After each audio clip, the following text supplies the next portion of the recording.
ઓમ નમઃ શિવાય, હર હર મહાદેવ, જય દ્વારકાધીશ। તો અત્યારે આપણે પહોંચી ગયા છે પિંડારા, જોઈ રહ્યા છો પિંડારાનો ગેટ, સપ્તાહનો દિવસ 7।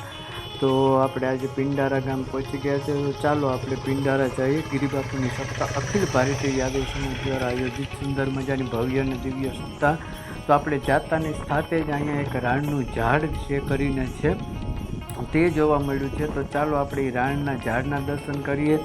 અતિ પવિત્ર અને અતિ તપથી યુક્ત ભરેલી દુર્વાસાની ભૂમિ એટલે કે પિંડારા તીર્થ। પિંડારા રાણનું ઝાડ ને બાજુમાં જ સુંદર મજાનું નાનકડું તળાવ આવેલું છે। આ રાણનું ઝાડ છે। અહીંયા બધા લોકો આવી દર્શન કરી અને પ્રદક્ષિણા કરી રહ્યા છે। કહેવાય છે કે દુર્વાસા ઋષિ સ્વયં આ રાણના ઝાડ નીચે આવી અને તપ કરતા હતા। અને અહીંયાથી આગળ દુર્વાસા ઋષિનો આશ્રમની જગ્યા પણ છે। તો આપણે પહોંચી ગયા છે એક્ઝેક્ટ પિંડારા કથા ક્ષેત્રની અંદર। તો જોઈ શકો ચારે બાજુ માનવ મેરામણ ઉમટી પડ્યું છે। લાખો નહીં, હજારો નહીં, પણ લાખોની સંખ્યામાં માણસો છે। અહીંયા ઉતારાઓની પણ સુંદર મજાની અલગ અલગ વ્યવસ્થાઓ છે। મોટા મોટા ડૂમ બાંધેલા છે, તે સુંદર મજાની ઉતારાની વ્યવસ્થા છે। જોઈ શકો છો અહીંયા સાધુ સંતો માટે પણ અલગ અલગ ઉતારાની વ્યવસ્થા છે। બધા માટે અલગ અલગ છે। ભાઈઓ માટે પણ અલગ ઉતારા છે, બહેનો માટે પણ અલગ ઉતારા છે। સાધુ સંતો આમંત્રિત મહેમાનો માટે પણ સુંદર મજાના અલગ અલગ ઉતારા છે।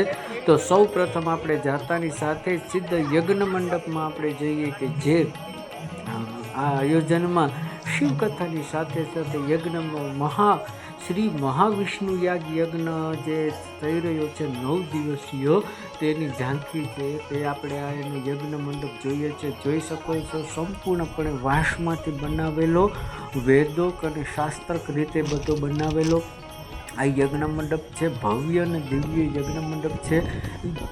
અહીંયા જુવારાઓ ફરતી કિનારીઓ જુવારા પણ વાવેલા છે અને સુંદર મજાના ભૂદેવો મંત્રોચ્ચાર કરે છે દરરોજ।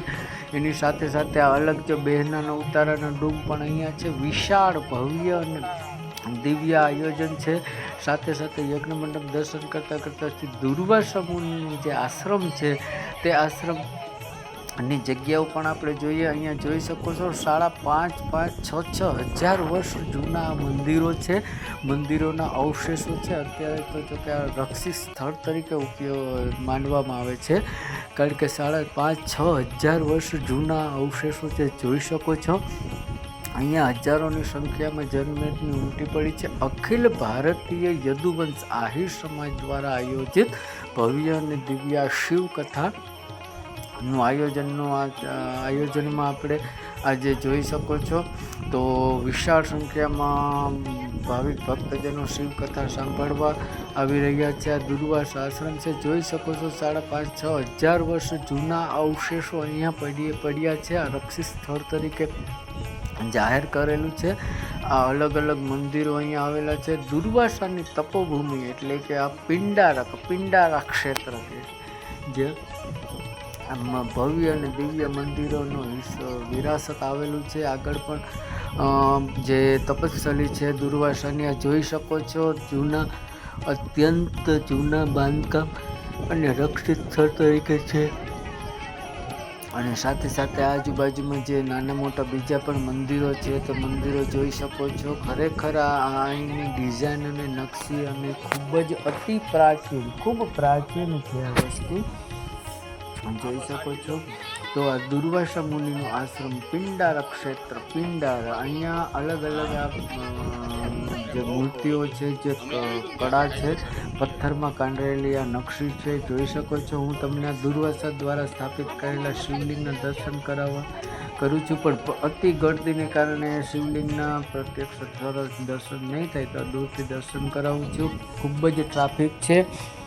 અને સાથે સાથે અહીંયા પાંડવો જે રોકાણા હતા અને પિંડદાન કર્યું હતું, એ પિંડારા ભૂમિ એમાં ભીમનો ખાંડણીયો છે, લગભગ એક વસ્તુ મેં જોઈ, બરાબર, જે પાંડવકાલીન મંદિરો છે ત્યાં આવો ભીમનો ખાંડણીઓ અથવા તો આવી વસ્તુ એક છે, જેમ કે માધુપુર પણ આ વસ્તુ ભીમનો ખાંડણીઓ છે. પોરબંદરના આપણા કુછડી ગામે ખીમેશ્વર મહાદેવના મંદિરે પણ આ ખાંડણીઓ છે.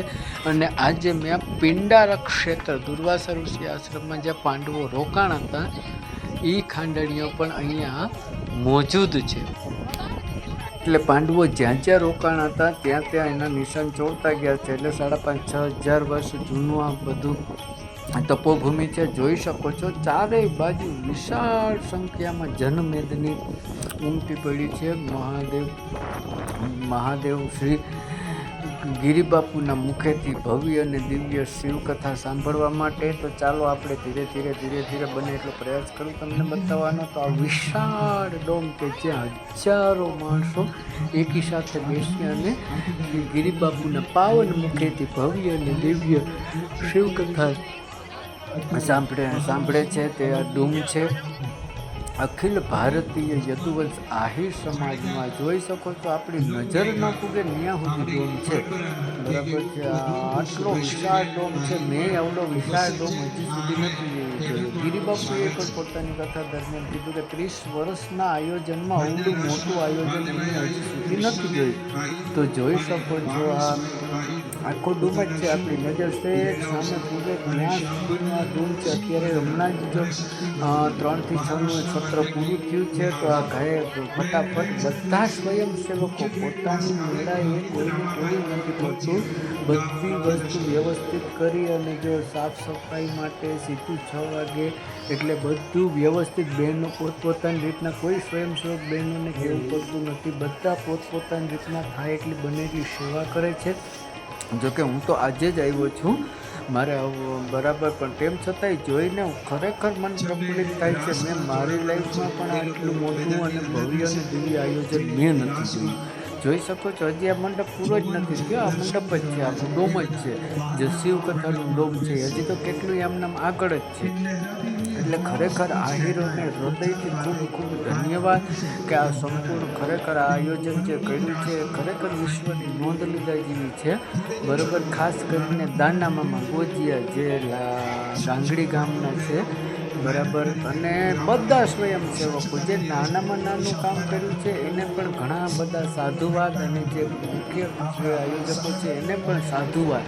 ખરેખર આવડું ભવ્ય અને દિવ્ય આયોજન ન થઈ શકે. જોઈ શકો છો હજી ડૂમ પૂરો નથી. અને 2 દિવસ પહેલાં અહીંયા જે સવારે વરસાદ હતો, સવારનું સત્ર બંધ હતું અને ચારે બાજુ પાણી થઈ ગયું હતું. એ 3 જ કલાકમાં આખું કમ્પ્લીટ કરી અને બપોર પછી સત્રમાં સીધી શિવકથા ચાલુ થઈ ગઈ. ખરેખર ખૂબ ધન્યવાદને પાત્ર છે, ખૂબ સાધુવાદ છે. અહીંયા જો પૂનમબેન માડમ, મહાદેવગીરી બાપુ વગેરે સંતો મહંતો બધા એટલે બધા આજે આવી ગયા છે. આજે અહીંયા આહિરાણી મહારાજનો પ્રોગ્રામ છે તથા ધર્મસભા છે.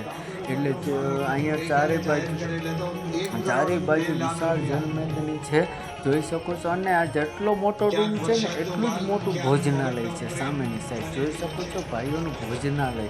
અને અહીંયા તો જ્યાં જવું ને ટ્રેક્ટરથી જ બધું થાય, બરાબર છે. ટોપ પણ ટ્રેક્ટરથી, દાળ ભાત શાકના મોટા ટોપ બધું આ જોઈ શકો છો. ચારેય બાજુ ટ્રેક્ટર વિશાળ હજારોની લાખોની સંખ્યામાં જનમેદની. તો આપણે જે ભોજનાલય છે તે અંદરના દ્રશ્યો છે, જોઈ શકો છો. ભોજનાલય પણ એટલું વિશાળ છે, હજારો માણસો એકી સંખ્યામાં જમી શકે. જોઈ શકો છો આ ટ્રેક્ટર છે, ટ્રેક્ટરમાં સીધા મોટા ટોપું ભરાઈને આવે છે. અને ત્યાં જે સ્વયંસેવકો છે, બરાબર, તેને દાળ શાક ભાત ગાંઠિયા શીરો અને ખૂબ સરસ અને સુંદર જમવાનું મેં ખુદ આજે પ્રસાદી લીધી છે. જોઈ શકો છો ચારે બાજુ ટ્રેક્ટર જ ચાલે, બરાબર. આવડું મોટું ભોજનાલય છે. અને તમારો એક તો એ વ્યવસ્થા મને ખૂબ ગમી. 5 થી 10 મિનિટમાં તમારો વારો સીધો આવી જાય તમારે જમવાનો. આમ તો 5 મિનિટે નથી લાગતી, બરાબર. કારણ કે લગભગ કમસે કમ કંઈ નહીં તો 60 તો કાઉન્ટર ભાઈઓના છે જમવાના. એમ જોઈ શકો છો ચારે બાજુ જે લાઈન છે ને એ બધા એક બાજુ કાઉન્ટર છે, જેથી કરીને ગળદી ન થાય અને ભાવિક ભક્તજનો શ્રદ્ધાળુઓ આરામથી જમી શકે. ચારેય બાજુ જનમેદની, આટલું જેટલું ભાઈઓનું કાઉન્ટર છે એટલું જ વિશેષ બહેનોનું કાઉન્ટર છે. એ સામેની સાઈડ બીજી સાઈડમાં છે, આ જ મંડપમાં છે પણ આગળ છે અને આ પાછળનું સાઈડ છે. તો જોઈ શકો છો ચારેય બાજુ માણસો અત્યારે સાંજના સમયમાં ભોજન પ્રસાદી લઈ રહ્યા છે. બધાને ભાવથી અને આગ્રહથી અને વિવેકથી જમાડી રહ્યા છે. અને હા, બીજું ખાસ કે સંપૂર્ણ બધું જ ભોજન જે છે તે લાકડાથી આપણે ચૂલા ઉપર થાય છે. જોઈ શકો છો, કારણ કે આજથી કથા પહેલાં લગભગ 20-25 દિવસ પહેલાં અમે લોકો ગયા હતા ત્યારે આ લાકડાનું બધું કર્યું હતું. ત્યારે દાના મામાએ કીધું હતું કે આપણે બધું બને ત્યાં સુધી બધું આપણે ચૂલા ઉપર કરવું છે. જોઈ શકો છો આ ચૂલા ઉપર આ એક ટોપ અંદાજે 15-20 માણસ ઉપાડે ને ત્યારે ઉપડે, અવડા ટોપ છે. તો આ જે રસોડાની આવો બીજી સાઈડ છે, જોઈ શકો છો અહીંયાથી વાં સુધી બધી જગ્યાએ લાકડા પડ્યા છે અને અવિરત ચૂલા ચાલુ છે.